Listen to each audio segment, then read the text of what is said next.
حضرت مالک الدینار کہتے ہیں کہ میں نے اس سے سنا کہ وہ میرے خواب کو جانتا ہے، تو میں نے سوچا اللہ کے بندے تو بڑا پہنچا ہوا بندہ ہے، تو میرا خواب جانتا ہے۔ وہ کہا تم نے خواب میں یہی دیکھا نا کہ جا کے ابن ہارون کو بتا دو کہ ہم نے اس کا حج رد کر دیا ہے، اس کے حج کو ہم نے مردود کر دیا ہے۔ حضرت مالک الدینار اور پریشان ہوئے، یا اللہ یہ تو میرا خواب بھی جانتا ہے اور میرے خواب کا مضمون بھی جانتا ہے۔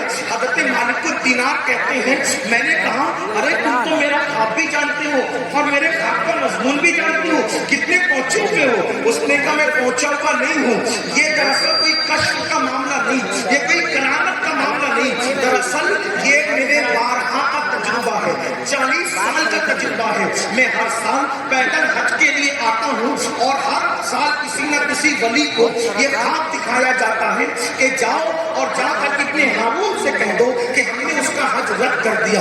حضرت مالک بن دینار کہتے ہیں ابن ہارون میرا اللہ کسی پہ ظلم تو نہیں کرتا، میرا اللہ کسی پہ زیادتی تو نہیں کرتا، اگر تیرا حج ہر سال برابر رد ہو رہا ہے تو اس میں کوئی نہ کوئی تو بات ہوگی، بلا وجہ تو اللہ کسی کا عمل رد نہیں کرتا، اس کی شان ہے، وہ بڑا فضل والا ہے۔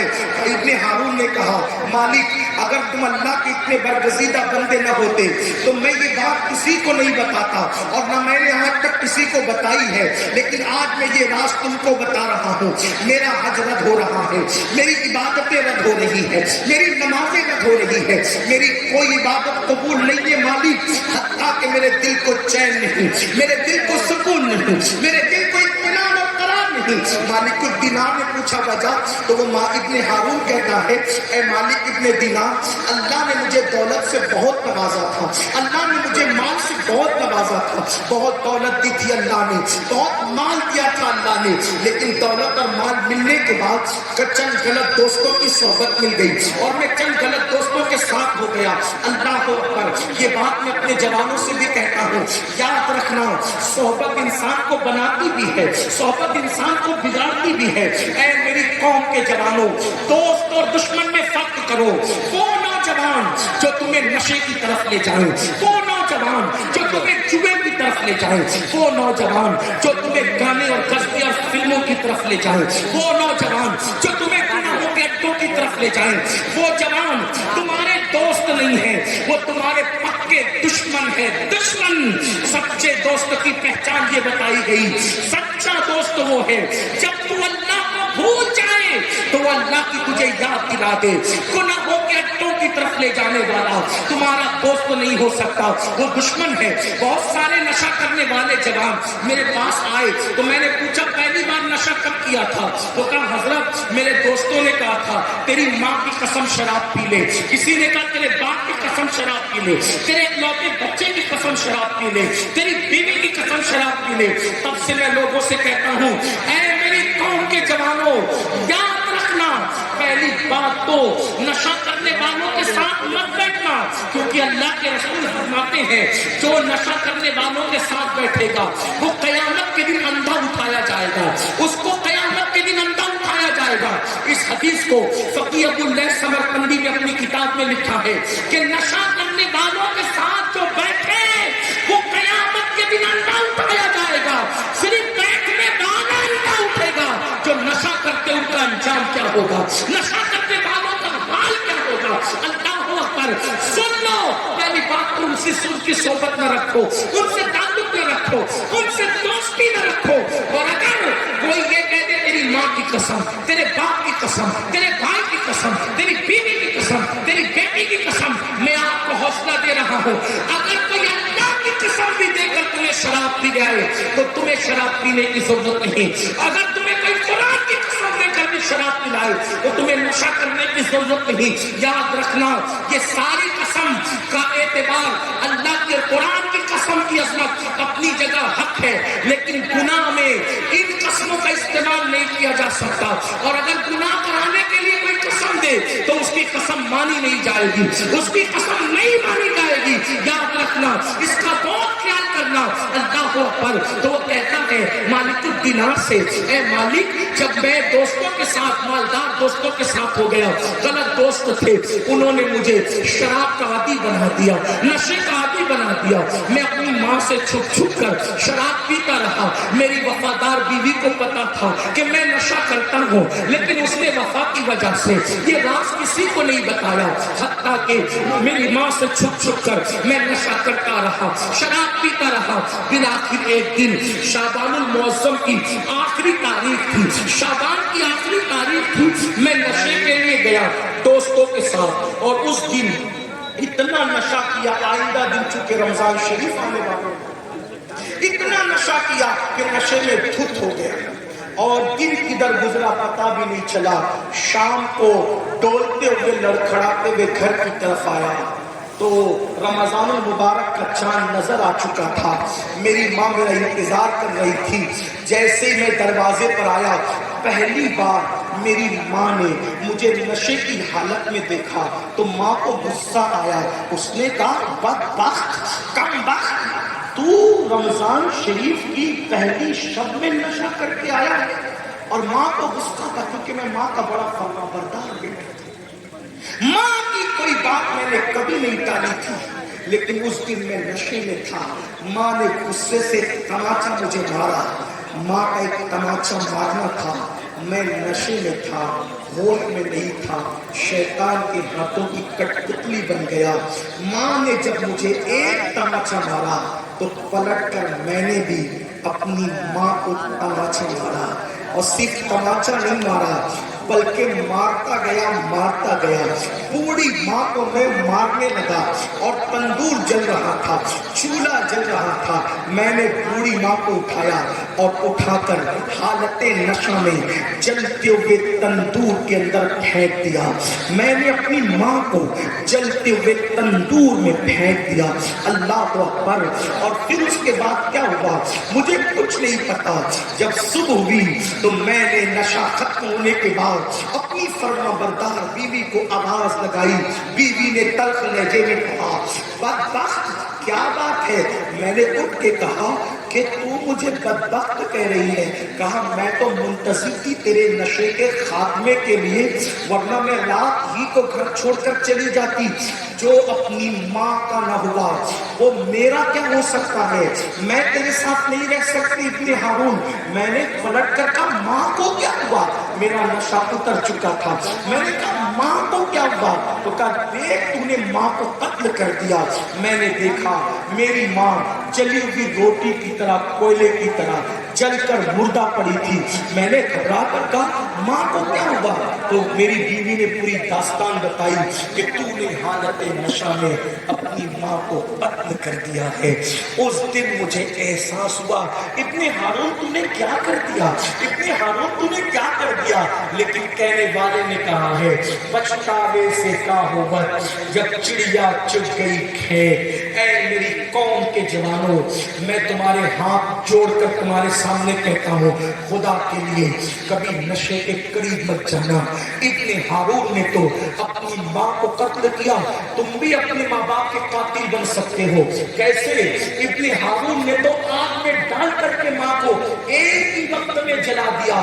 جا کر اپنے باپ کے دل سے پوچھو, جب تم گناہ کر کے گھر لوٹتے ہو تو باپ تندور کی آگ میں نہیں جلتا, باپ غموں کی آگ میں جلتا ہے, ماں غموں کی آگ میں جلتی ہے. اور سن لو, چولہے کی آگ میں جل کر مرنے والا جلدی سے نجات پا جاتا ہے, لیکن غموں کی آگ میں جلنے والا ہر پل جیتا ہے, ہر پل مرتا ہے. یاد رکھنا, جو ماں باپ کا دل دکھائے گا مرتے وقت اس کی زبان پہ کبھی کلمہ نہیں آ سکتا. مت لو ماں باپ کی بد دعائیں. ماں باپ نے اسی دن کے لیے پیدا کیا تھا, ماں نے 9 مہینے تک اسی دن کے لیے پیٹ میں رکھا تھا. سوچو, جب ایک ماں اپنے بچے کو بوجھ 9 مہینے تک اٹھاتی ہے تو وہ کتنی خوشی خوشی اٹھاتی ہے. کیوں خوشی خوشی اٹھاتی ہے؟ پتا ہے, اسے پتا ہے یہ بچہ پیدا ہوگا تو بڑھاپے میں میری بڑھاپے کا سہارا بنے گا, وہ میری بڑھاپے کی لاٹھی بنے گا. ایک باپ اپنا پورا شراب اگر اپنے بچے کے لیے قربان کر دیتا ہے, اسی لیے تاکہ بڑا ہو کر کے وہ باپ کا سہارا بنے.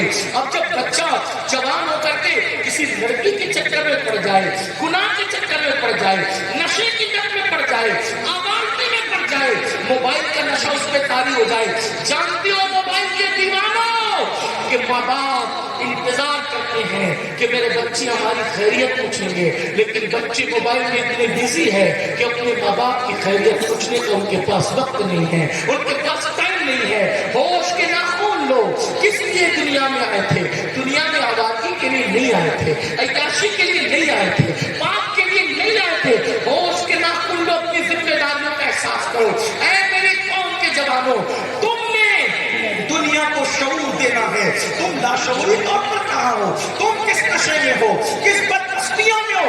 نکلو گناہوں سے, گناہوں سے ہجرت کرو, اپنے مقصد کی طرف نگاہ کرو. حضرت مالک بن دینار کو ابن ہارون کہتا ہے کہ مالک, میری ماں مر چکی تھی, اس دن مجھے احساس ہوا, میں نے فوراً ایک کڑھاڑی لی اور اپنا وہ ہاتھ جس سے میں نے ماں کو مارا تھا وہ ہاتھ فوراً کاٹ دیا, محل بیچ دیا, بیوی کو آزاد کر دیا, سارے غلام بیچ دیے, آزاد کر دیے کچھ کو, اور ساری دولت بیچ کر میں نے صدقہ کر دیا.